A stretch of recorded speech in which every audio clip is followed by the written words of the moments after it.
So many issues, but Jonathan Lemire, if you needed any more evidence of just how numbing the president's heinous behavior inside the White House has become, look no further than his announcement yesterday that he was going to be holding the next G7 summit, one of the most important summits in the world, at his failing Miami golf resort that David Fahrenthold told us has just been bleeding out money the past several years. And that's gross enough.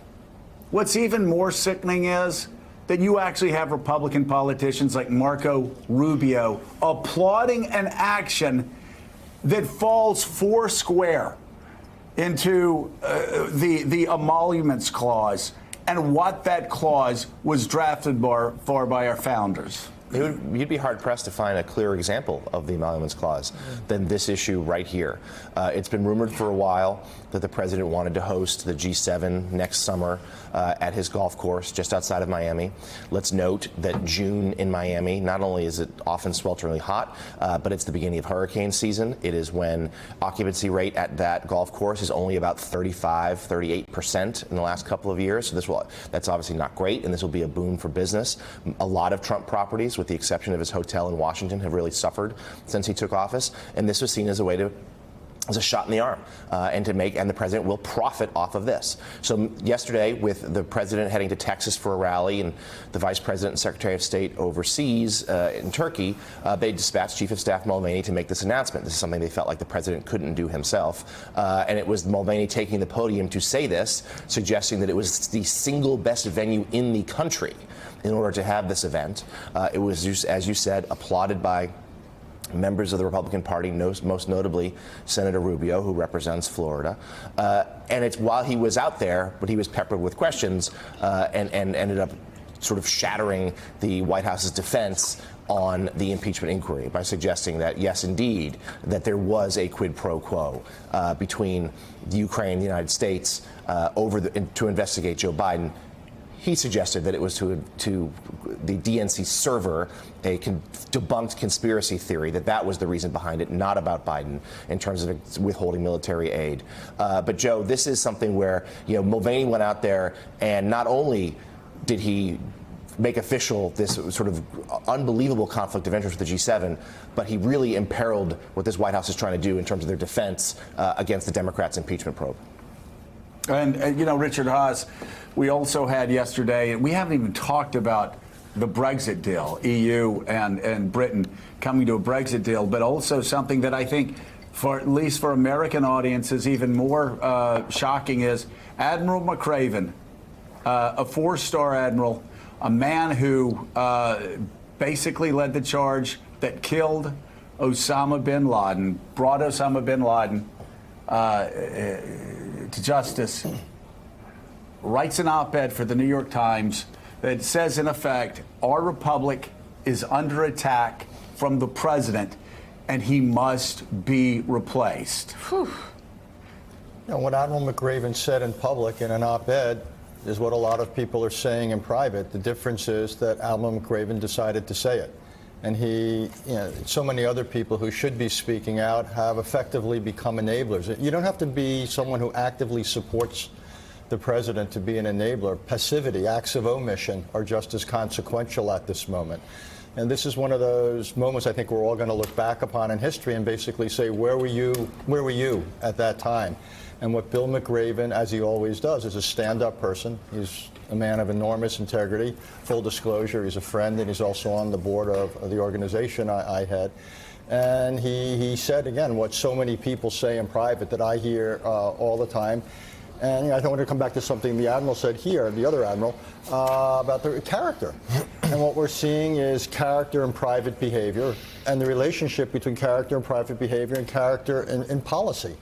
And you have the Doral situation, but the entire thing with the Kurds. That is a foreign policy that lacks character. So it has all the strategic implications that Mike and Jim were talking about, but also it says something about who we are. The fact that we would do this, that we would be so cavalier and call this a ceasefire deal. This is not a ceasefire deal. This is a cave-in. This gives Turkey everything it wants, and basically the Turks said, we're happy to take it without fighting, taking a pause for 5 days, but if we don't get everything what we want, we're going to resume fighting. That is not a ceasefire. That is simply a cave-in on our part, and it's a sellout. And I think we should just be careful, because there's others in the works. What's on your list, because it didn't happen yesterday, could potentially be Afghanistan, a very similar thing, where essentially we go around the world and we have serial sellouts of people who have been our partners. The president is caving in. The weakness, Elise, is shocking. The president has caved in to Turkey. The president has capitulated time and again to Putin. The president has shown himself to be extraordinarily weak in his dealings with North Korea and Kim Jong-un. The president has betrayed the Kurds. The president this week has empowered ISIS. The president has empowered Iran. The president has stabbed Israel in the back. This really is the way he lived his life in New York. Yeah, right. And the way he played the media and people in New York City. He's taken that to the world now and applied it. Except it's not working. It'll be very interesting, Elise, to see what happens when Lindsey Graham when this is revealed to be nothing but a sellout of all of our allies. Well, Joe, I mean, you're exactly right. And I think what you see is all these things conflating. I've been talking to current and former diplomats who are out, traveling the world. And even in Ukraine, I spoke to a former diplomat who's meeting with officials, students, businessmen. What are they looking at right now? They're not even thinking about what's going on with the impeachment inquiry. They're looking at what happened to the Kurds. And they're saying, if the president did that to the Kurds, what is he going to do to us? Are you going to abandon us? We really need you. In Afghanistan, if you look at social media, and I've been talking to some contacts in Afghanistan, it's all about support for the Kurds because they think they're going to be next. And right now, you have a foreign service that had an excruciating week, talking to U.S. diplomats, not only hearing what Mulvaney said in terms of, oh, this happened all the time, they're worried, what other backroom deals are going on.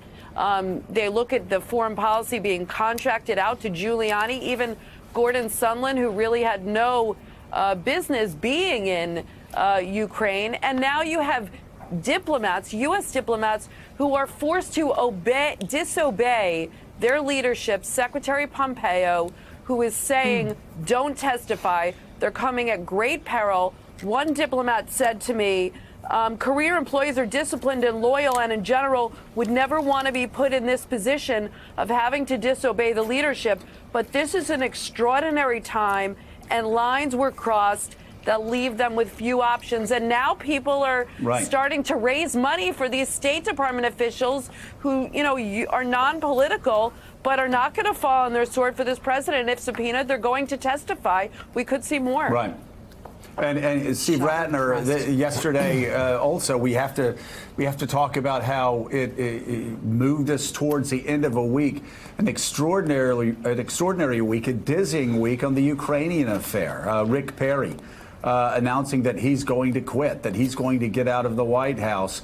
You, of course, had Gordon Sondland, a guy who was Trump's guy, who was Trump's lackey in the EU. Now you have him coming back and saying, in effect, testifying that he was against Donald Trump, putting Rudy Giuliani in charge of everything there. And of course, the remarkable testimony earlier this week of Fiona Hill. All of this, again, moving up toward a crescendo with Mick Mulvaney saying, yes, we held up military aid in exchange for investigations. Get over it. Yeah, look, as Elise said, I think what you're seeing here is a lot of people basically saying to themselves, I'm not going to perjure myself for Donald Trump.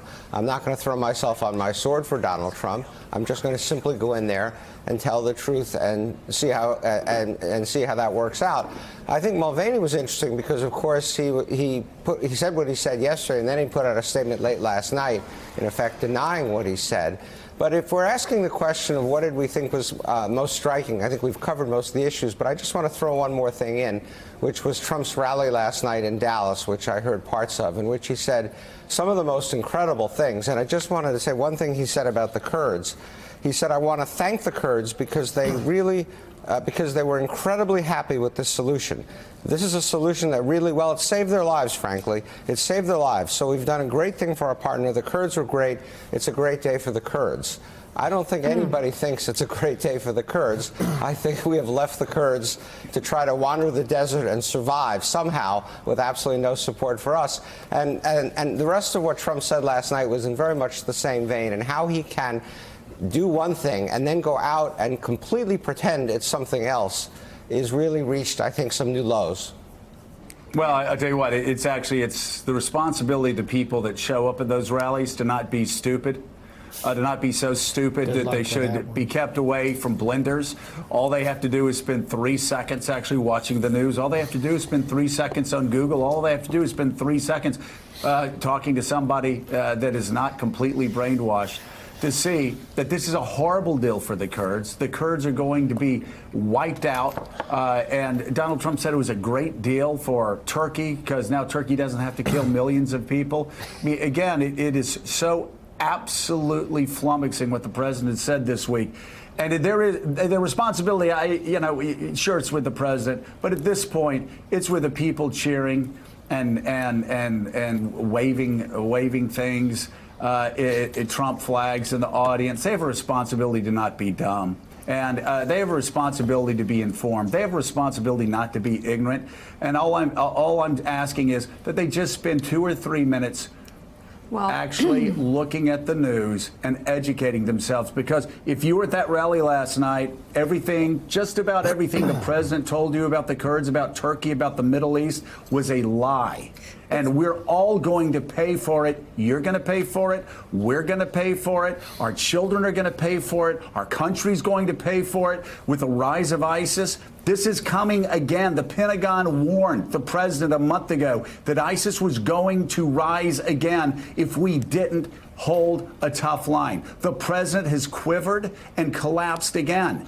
He's been a collaborator with Vladimir Putin. He's been a collaborator with Erdogan. He's been a collaborator with all of our enemies. He's strengthened Iran. He's weakened our closest allies. You need to read some news. Even you trust, read your local newspaper. Go on Google. Don't go to those stupid sites where people just make things up. Read the news, because we're all going to pay for this for years to come. Yeah, you had a Trump family member on Fox News saying people don't know who the Kurds are, so they don't care. You can figure this out and not follow that incredibly uninformed, cruel way of speaking about this. Thanks for checking out MSNBC on YouTube, and make sure you subscribe to stay up to date on the day's biggest stories. And you can click on any of the videos around us to watch more from Morning Joe and MSNBC. Thanks so much for watching.